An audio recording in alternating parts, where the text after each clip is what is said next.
Hey friends, it's Simon Hurley and welcome to another video. Today I am so excited to do my last Christmas release of this year. This release is packed with versatile background stamps, beautiful layering stencils, and some new lunar pastes. Everything really complements the last Christmas release that we just did so that you can use everything together and create your beautiful Christmas cards. I don't want to take credit for everything in this launch, so I want to let you know that some of this artwork is licensed, which means we pay artists to create beautiful work and kind of curate it into one collection like this. This allows us to get different styles, looks, and effects with the artwork that I wouldn't be able to do just by drawing it with myself. And the release is available now, so I'll have links down below where you guys can purchase it, and using those links helps support me, so I really appreciate it. Alright, without further ado, let's dive into the products. Alright, we got a drum roll on this first one because this is a product you all have been asking for so much ever since the first launch of Lunar Paste. So I can now introduce the new gold and silver lunar pastes called Gold Rush and Silver Lining. These are beautiful metallics that will complement all of your different projects. So here is a look at Gold Rush, and you can see when you tilt this into the light, you get that really beautiful shine. I absolutely love how metallic these are. And previously, Slippery and Wet was the only yellowish gold color that we had. But you can see when you put it together next to Gold Rush, you can just see how truly yellow this paste really is. So having that true gold is going to be really helpful with all the different projects. But this also gives you options. So if you want kind of a more yellow, sort of brassy color, Slippery and Wet is going to be a really great choice for you. And then when you want that true gold, I think Gold Rush is going to be just the perfect addition. And there was really no silver color in the line. So Silver Lining really fills in that gap perfectly. You can see when you tilt this one on camera, it almost blinds you, but it is truly beautiful and has such a great shine to it. Now I'm under a bunch of studio lights here, but I wanted to show you guys a clip of what this looks like in natural daylight, because I feel like when you go into natural light with these lunar pastes, the metallic shine really intensifies and it brings out all of the best qualities of the paste. Now let's jump into the layering stencil designs that are in this collection. This first one is called Dazzling Diamonds, and I absolutely love it. It is a 3-piece layering stencil, and it builds up a really beautiful geometric looking background. This stencil is really a staple, so you can mix up the different colors and use this all year round because it's simple geometric designs. Now let me show quickly how easy these stencils are to line up. So each one of these stencils has an etched number on it. This is so that you can read this number and know that it's in the correct orientation and that it's not flipped upside down or something like that. Now I like to work inside the Misty stamping tool when I do this, just simply because it has a nice corner in it where we can line everything up, and then also because it has that magnetic surface to hold things down in place. So I'm going to grab a piece of my stark white cardstock that I've cut down to 6x6 so that it works along with these stencils, and then I'll take the first stencil. Again, I'm going to make sure that I can read that number so that it's in the correct orientation, and then I'll place it down right directly into this corner. Then I'll place down that magnet and we can start our ink blending. Here I'm going to start off the first layer by using a little bit of triple berry ink, and then I'm just going to go in and blend right through the stencil using my blending foam. Here I'm using one of the domed blending foams. These are really great to get into those detailed areas. And I'll just ink blend this whole layer. And again, I like this surface because that magnet sort of helps keep everything nicely in place. And with the corner, I know that everything's going to line up back down into that corner. And then when we get to this area over here, we just simply need to move our magnet, and then we can really easily fill in the rest of the blended area. All right, now once that's all complete, we can lift off that magnet simply, and then lift off our stencil, and we've already got the start of our design. Now the really cool part is you can stop this layering stencil wherever. I do sort of like this kind of diamond pattern here, and you could leave it just like that, but if you want to, you can keep using the rest of the layers to fill this out. So again, make sure you can read the second number, that way it's in the right orientation, and then all you need to do is place it down into this corner, and it's going to perfectly line up with what we've already got going here. For this next layer, I'm going to use a little bit of Midnight Snap, which is this dark blue ink color, and then simply ink blend in all of these diamond shapes. I love that the stencils just easily line up on top of each other with no guesswork, so it makes it really easy to do these different layers. So I'll lift off my magnet and check out the second layer that we've blended down onto that background. So it really starts to fill in more of that pattern and create this beautiful effect. Now for this last layer, I want to do something a bit special. So I'm going to bring in that third stencil. Again, make sure you can read the number 3. And this is another great way to line things up. So I'm going to start off by just taping this paper piece right down to my surface so that it stays in place while we're stenciling. All right, and once we've got those 2 pieces taped down, then we can bring in our stencil. And this is why I've cut it down to 6 by 6 so that it's the same size as the stencil, because if we don't have the MISTI stamping tool to line things up, all you need to do is line it up with the edges and it's going to perfectly align with your design. So then I can go in with more mint tape all around the edges and just finish taping and masking everything off. And now that everything is taped down, I love to bring in some lunar paste for one of the different layers of the stencil. And I'm gonna bring in the silver lining lunar paste. I'm gonna bring in my palette knife. This is from the paste tool set, just so I can scrape out a bit of that lunar paste and place it down onto the stencil really easily. I like to start off with more than I need because we can always put any of the excess right back into the jar. And then we can bring in the scraper tool. This also comes 2 per pack in the paste tool set. And this is really awesome because we can then take the scraper, start at the top of our stencil there, and then work our way down. And by using this scraper, it really smooths out the design super nice and evenly. So instead of having to smooth it out with your palette knife, which takes a long time because it's such a small surface, this does a really smooth and even paste covering in just a couple of scrapes. Now there's some excess left here, like I said. We can take all of this, scrape it back off with our palette knife, and then put it right back into the jar. So I love the paste tool set because you get the palette knife for more detail work and to put the paste in and out, and then this scraper tool is great for making things nice and smooth. And I love that you can use a heat tool on the lunar paste because I'm impatient, and so this makes it a lot quicker to dry. And once that's all dry, the shine really intensifies, and check out that stencil design. I love the beautiful geometric look, and that silver lining paste really finishes it off with a pop. You can really use this for all different occasions. It's a super great basic pattern, and the color scheme can go along with the holiday you're making it for. Another awesome part about the stencil is just using some of the individual layers for a totally unique effect. So you don't always have to think about layering stencils as using every single layer. Here I'm going in with the second layer because I love just the diamonds that are in this pattern.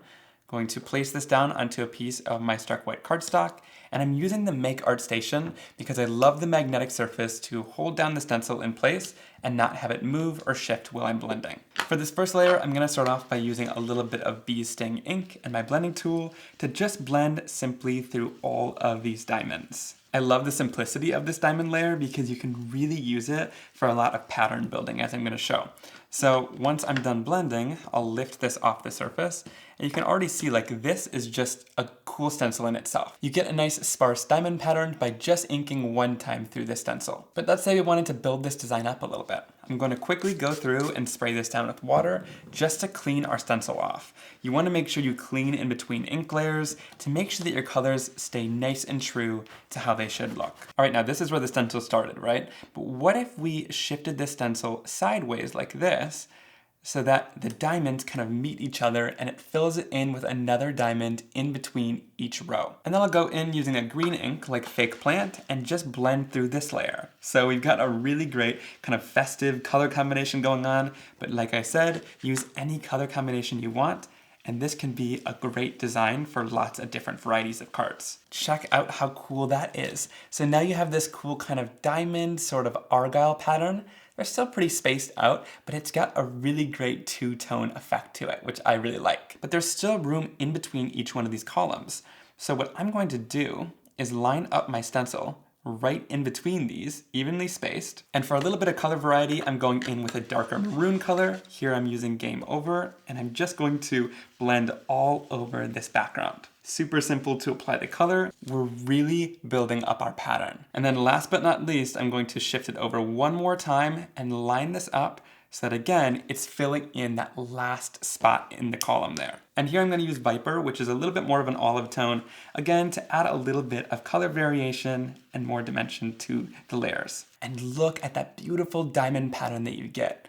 I absolutely love it. It has so much life to it with all the different colors, and it adds so much great depth and dimension. And stencil number 2 is great, but also stencil number 3 has even smaller diamonds. So you could do the same thing, kind of creating a background builder using just these really tiny diamond designs. All right, that was a lot of information at once, but I wanted to share it because not everybody thinks to kind of break up a layering stencil and use the different pieces to also create some really great backgrounds that are super versatile. Next, let's talk about the Mod Christmas Tree layering stencil. I love this one because it's a matter of sort of rotating the stencil and layering layering it up to create some really beautiful Christmas trees. All right, for the first layer, I'm going to line up the Christmas trees. I always like to recommend using a little bit of mint masking tape to mask off any of the excess areas that your blending tool might go over. Sometimes I or other people get a little bit too confident and then ink accidentally seeps over, so better be safe than sorry. For this first layer, I'm using kind of a mid-tone green color called Later Gator,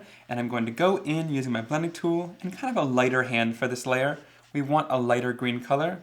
So once we've got this sort of blended out, I can then lift this right off the surface. So I'm going to rotate this stencil, and it's really easy to just line it up with the edges of the trees. Again, they're really graphic and easy to line up. Next, I'm gonna go in using a little bit of Fake Plant, which is my darkest green, and I'm just going to go in here and layer this up.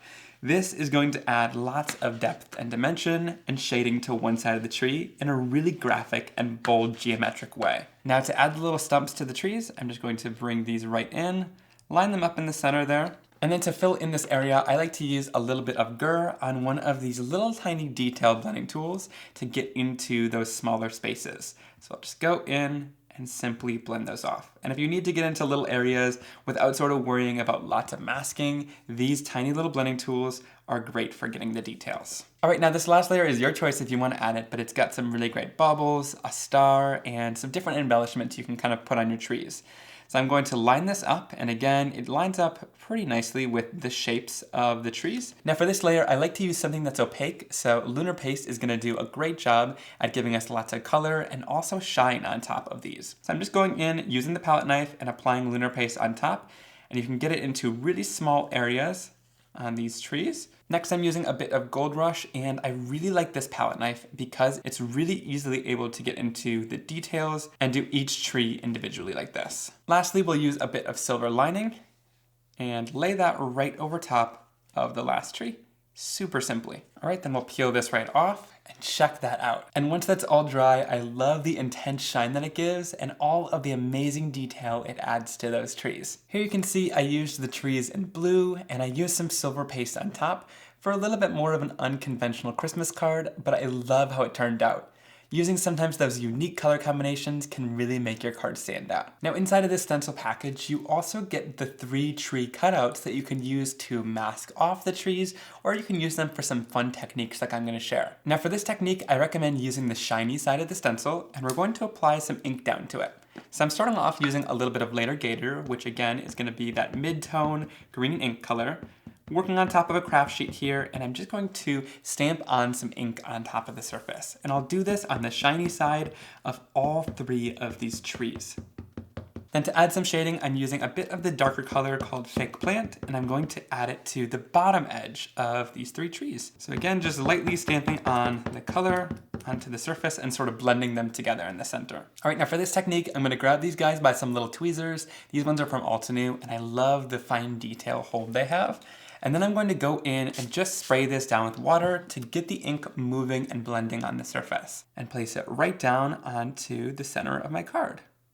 Following the same steps by spraying this down with water, and then bringing it over and dropping it down onto my card. All right, now that they're all placed down, I'm gonna let this sit and soak into my cardstock before we remove them. You know they're kind of ready to lift off when they start separating from the cardstock like this a bit, and then all I need to do is just lift it off of the surface there. I can do this with all 3, and again, these tweezers really come in handy when you've got to do this sort of detail work. So this is what it looks like once it's dry. They give a much more abstract kind of watercolor effect. I just wanted to show one of the techniques you can do with your masks. And if you want to even embellish this a bit more, place down the stencil with this sort of detail layer right on top. And then you're able to sort of blend in the details right over top of these trees super easily. And when we lift this off, check it out. You get lots of detail throughout those designs. But no matter how you use it, I love the stencil, and I think it adds such a great bold and geometric focal point to your cards. All right, now let's jump into the background stamps. So this one is called Wood Grain, and I really love this background stamp. We actually released a wood grain stamp a couple of years ago. This was one of my first designs that we'd come up with. And it was a more cartoony, kind of fine line wood grain. It went along with lots of the stamps we were doing at the time. This one has since retired, and whenever we retire a stamp, we like to kind of bring out a new version of that design. And this was sort of the evolution of the wood grain that I wanted. This one is a halftone design, so like lots of the stamps we've been creating, it's been made up of a bunch of tiny little dots. And where the dots are closer together, it's going to create a much darker look. And where the dots are further apart, it's going to give you a much lighter look. So it's really cool when you look on the back of this stamp. It's a deeply etched red rubber stamp, and it's got so much fine detail in the back here with all of those tiny little dots that make up this beautiful wood grain design. So it might look a little crazy or harsh when it's in black printed on the back of your background stamp, but when you stamp it down onto craft cardstock using brown ink for kind of a tone-on-tone effect, it gives just this really beautiful, realistic looking wood grain effect, which I really, really like. Another cool part about the way this stamp was designed is this is an A2 size card, and this was taken from about right here in the stamp. All right, but with this stamp, you get kind of these more fine lines on one of the side, and then you get a more textured kind of knotted side of the wood. So I like that depending on where you stamp it, you get sort of a completely different look with it. So I like to use a little bit of Weeping Willow ink if I'm gonna use it on craft cardstock. This is a really nice dark brown ink pad. I'm going to ink up my stamp. So you wanna give a bit of pressure, and I sort of turn the ink pad a little bit on the surface to get lots of ink out there. And then to kind of even out the ink, I like to just go around and lightly tap on the surface to even everything out nicely. I'm going to place down my piece of craft cardstock, and then I'm going to use my pressure tool. You could also use your fingers just to make sure that all of this is gonna get nice pressure so that the whole stamp has time to transfer. Then when I lift this off, you get that beautiful wood grain texture.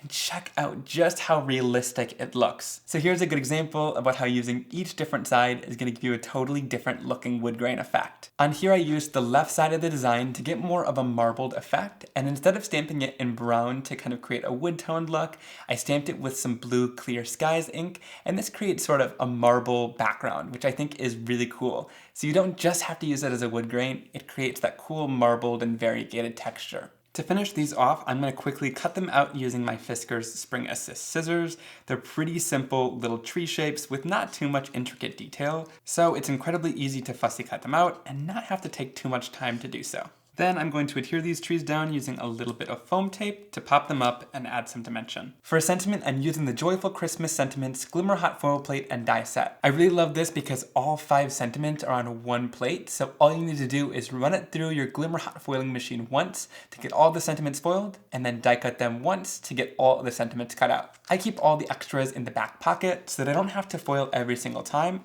and I'm going to use this really beautiful green hot foiled Merry Christmas sentiment and place it down using a little bit of foam tape. Here is a look at that finished card. I love the texture that we have in the background with that wood grain stamp, and finishing it off with those beautiful mod Christmas trees. And that bit of shine from the sentiment really finishes everything off nicely. Moving into the next background stamp, this one is called Magic Stripes. I love all of the different designs on here. I think stamping the whole thing can create a really beautiful sweater looking pattern. And all of these stripes also come individually, because it's a peel apart background stamp. So that means that you can peel out these designs and use the stripes separately as their own design. I really love the variety of designs that you get here. It doesn't have to just be Christmas cards. Of course, using it in Christmas colors makes it seasonal, but all of these designs I can really see being used individually and on regular cards. I especially love all of the different polka dots. That's super versatile. And then some designs like this can be really great for pattern building in different colors. Then I'll bring in a large Simon Hurley Create Acrylic block, line this up, and it's a really great grip to stamp these down. All right, then I can go in using my Simon Hurley Create inks. I'm starting off using a little bit of Love Struck, and then I can ink up my design. Then I'll stamp it right down onto my project, giving it some good pressure. And there we go. All right, so then I'm gonna ink this up using a little bit of Crown Me, and I'm going to use the same exact stripe, and you could either line it up right beneath it, or you can shift it over a little bit and stamp it down. So check that out and how it lines up really beautifully there. Last, I'm gonna go in with no diving, ink this up, and I'm using sort of Christmas colors, but I like to kind of use some blues and purples in there with the red as well. But then I'm going to move it over just a little bit and stamp it down one more time. So how fun are those stripes? And this was just one stripe from that background. There's a ton more that you can use and play with, and this stamp is gonna be so versatile. I also love that half of the stamp comes out in a chunk like this, so that there's not too many tedious areas. You get your stripes on one side, and then this side comes out like this. To me, this looks a bit like a sweater, so I'm gonna take some Game Over, and I'm gonna stamp it tone on tone onto some red cardstock. So quickly inking up this side of the background stamp, and stamp it right down onto my cardstock. And check out that beautiful background that we get. I like all the details, and that tone on tone effect makes it nice and subtle so that we can put a focal point right on top. This next peel apart background stamp is one of my favorites from the collection. It's called Bold Holiday Blooms, and it's got these really great sort of solid holiday florals all scattered throughout a background. So you got lots of different greenery, as well as berries, a poinsettia looking flower, and then a smaller flower as well. All right, and let me show you the magic of this peel apart background stamp. So I like to use this in my MISTI stamping tool, and when you stamp with your MISTI and using a rubber cling stamp, you want to pull out the MISTI mouse pad or the paper. That way it's a deeper surface to hold your cling foam stamps. Then I'll place this down in the corner, and I'm going to peel off the acetate. I keep my stamp stored on the acetate that it comes in so it holds everything together. But in your MISTI, you need to pull that out, and then we can lift it up with the lid. Now I'm going to go in and peel out all of the floral portions. So I'm going to peel out these larger flowers, I'm going to peel out these berries, and I'm also going to peel out the smaller flowers. And everything peels out of this stamp, which leaves just the greenery back in here. All right, now I want my cardstock centered down here instead of being in the corner. So I'm gonna go in with my Clearly Amazing Matte. This is from scrapbook.com, and it's got a nice sticky surface on it.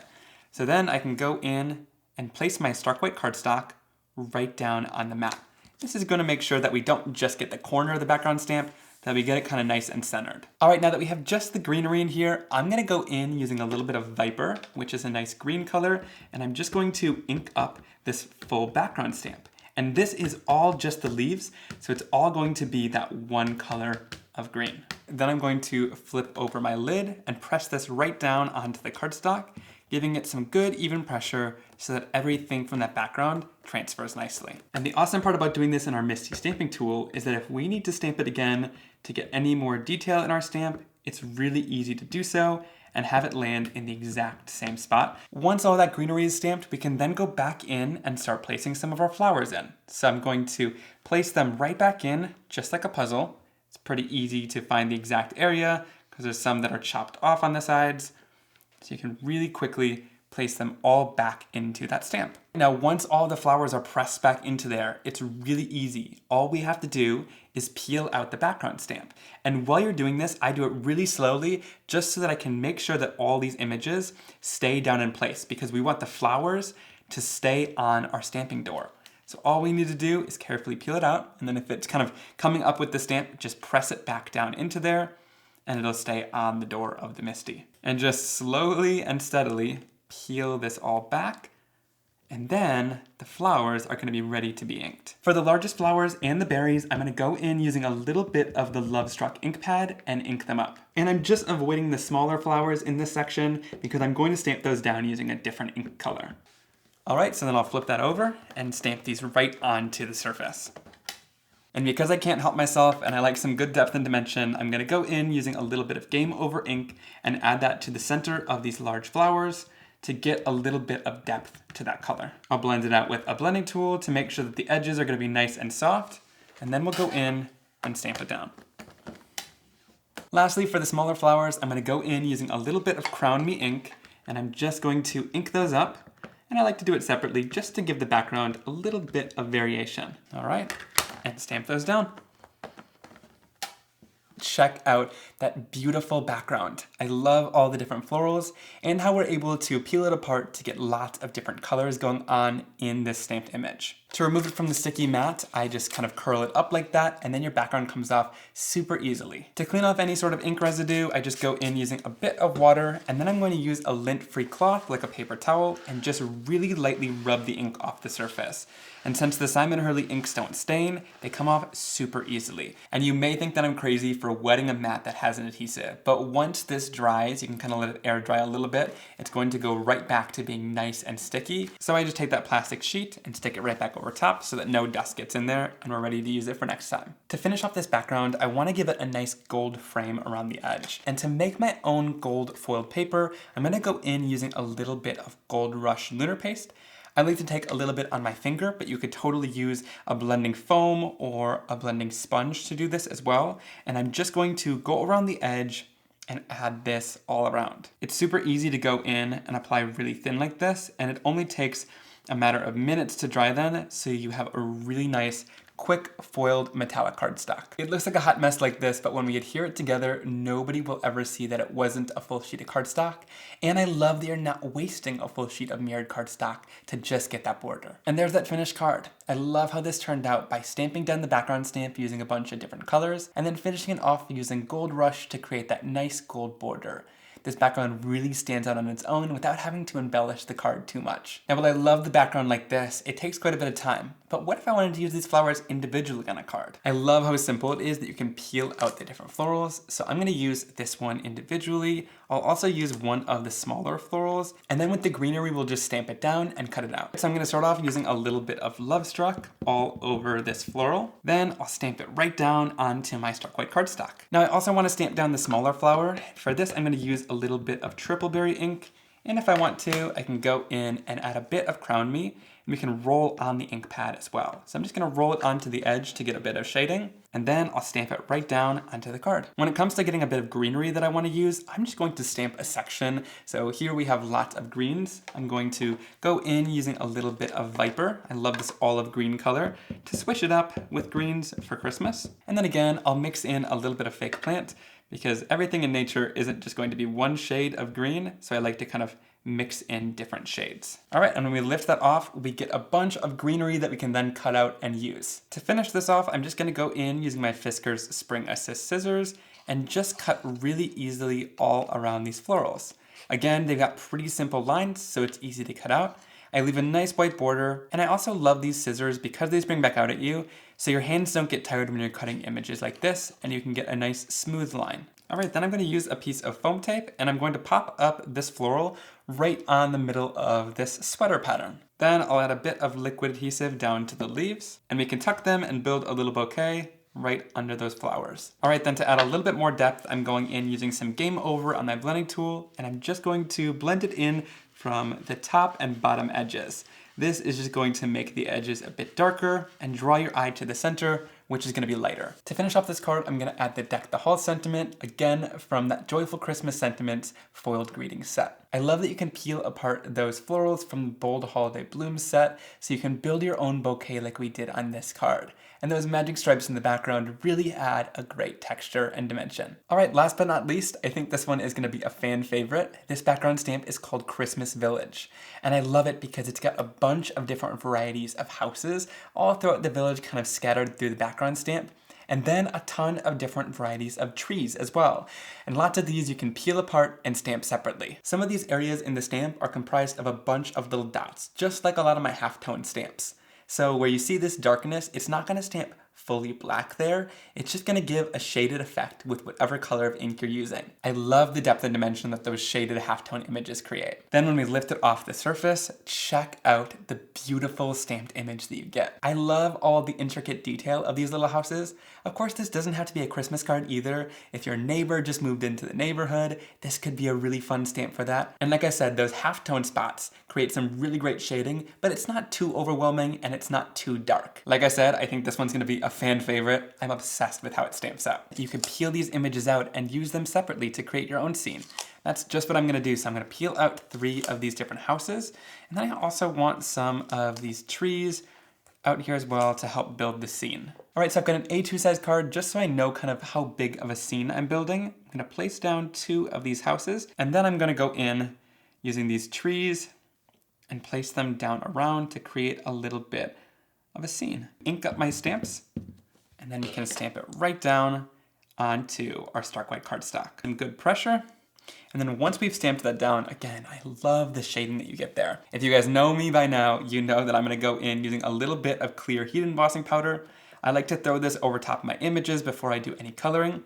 and this ink stays wet long enough so that I can take the heat embossing powder. Then I'll heat set this until it's clear and shiny. Then I'm going to take my ink pads that I'm using and I'm just going to swipe them onto my craft sheet, and by swiping them on here I can then go in with a paintbrush and some water and do a little bit of simple watercoloring.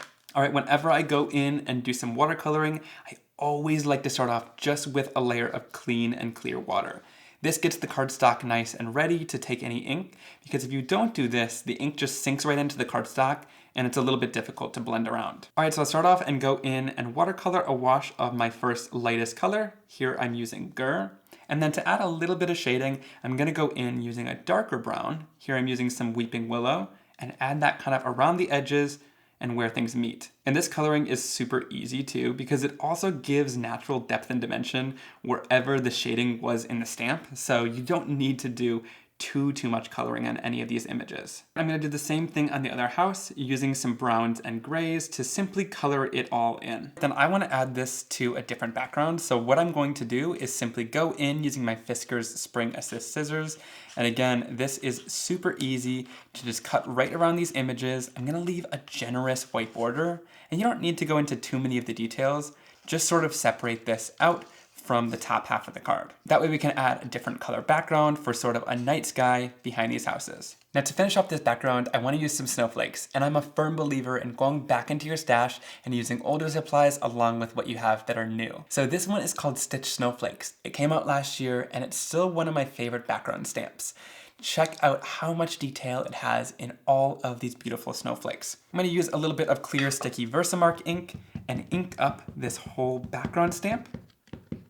Then I'll press my stark white cardstock right into the background stamp, giving it some good pressure. Then I'll go over this using a bit of clear heat embossing powder, sprinkling that over top, and you'll see that snowflake design really shines through. Alright, then I'll heat set this until it's clear and shiny. Alright, now I want to create sort of a sunset background, so I'm starting off with a little bit of shooting star at the bottom where this sort of horizon line is going to be, to add lots of bright yellow. Next I'll bring in a bit of rosy cheeks. And you can see I'm going to just simply blend this right into that yellow, and in between it's going to create a beautiful orange color for the sunset.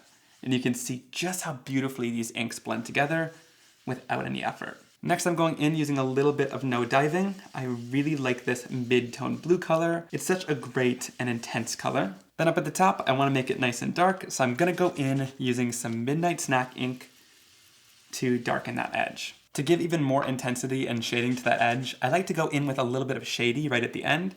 It's a super dark gray, almost black color, and I'm just gonna bring this right at the edge to add even more depth. You can see it really darkens it up, which I love. Now the embossing resists the ink nicely, but sometimes it sits on top a little bit, and I'm going to just go in with a dry cloth or paper towel and buff it off the surface so that it stays nice and bright white. Now I'm gonna finish it off with a sentiment from the Christmas silhouette set that says, "Have yourself a merry little Christmas." I think that that works in this space really nicely. And there we have our finished card. I love using that village peeled apart so you can create your own scene and line of houses with it. Mixing it with the Stitch Snowflake stamp really finished it off just beautifully. I just love that snowy sunset scene. Alright you guys, that was quite the video, but I hope you enjoyed seeing an overview of the whole release and an in-depth look at each product and what you can all do with it. It's an incredibly versatile one. Leave me a comment down below letting me know which one of these cards and products were your favorite. And also down there is a full supplies list to this new release and everything that I used in today's video. And using those links helps support me, so I really appreciate it. I cannot wait to see what you guys do with these new products when you get your hands on them. Thanks so much for watching, and I'll see you guys soon. Bye!